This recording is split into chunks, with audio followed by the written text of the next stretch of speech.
बिस्मिल्लाहिर्रहमानिर्रहीम। अस्सलामु अलैकुम सामईन, बाबे इल्म में खुश आमदीद। सामईन, कैसे हैं आप? मेरी दुआ है कि अल्लाह के फजलो करम से आप सब हमेशा खुशो खुरम रहें, शादो आबाद रहें।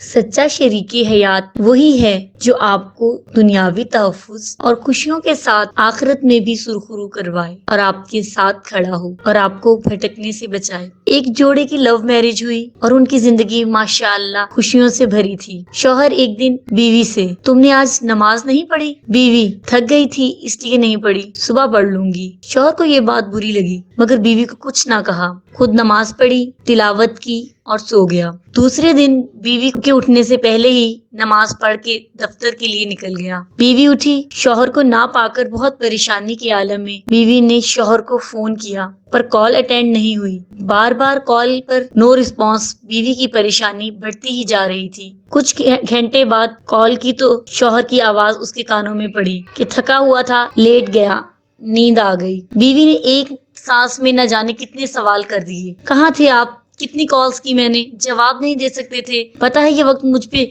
कैसे गुजरा, आपको जरा ख्याल नहीं? कम से कम बता तो सकते थे। क्या 2 मिनट की कॉल करके बता देते? आपकी थकावट बढ़ जाती।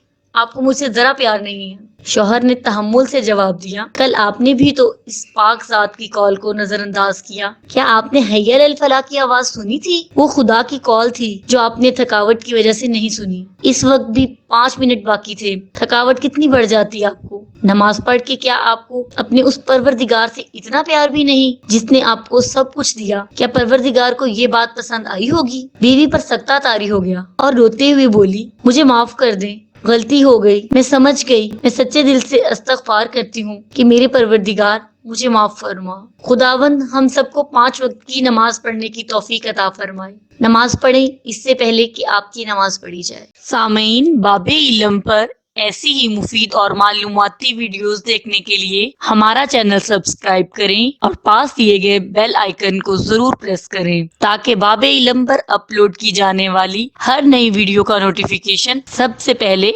आपको मिल सके। सामईन, वीडियोस लाइक करें, शेयर करें और कमेंट बॉक्स में अपनी राय का इजहार करना ना भूलें।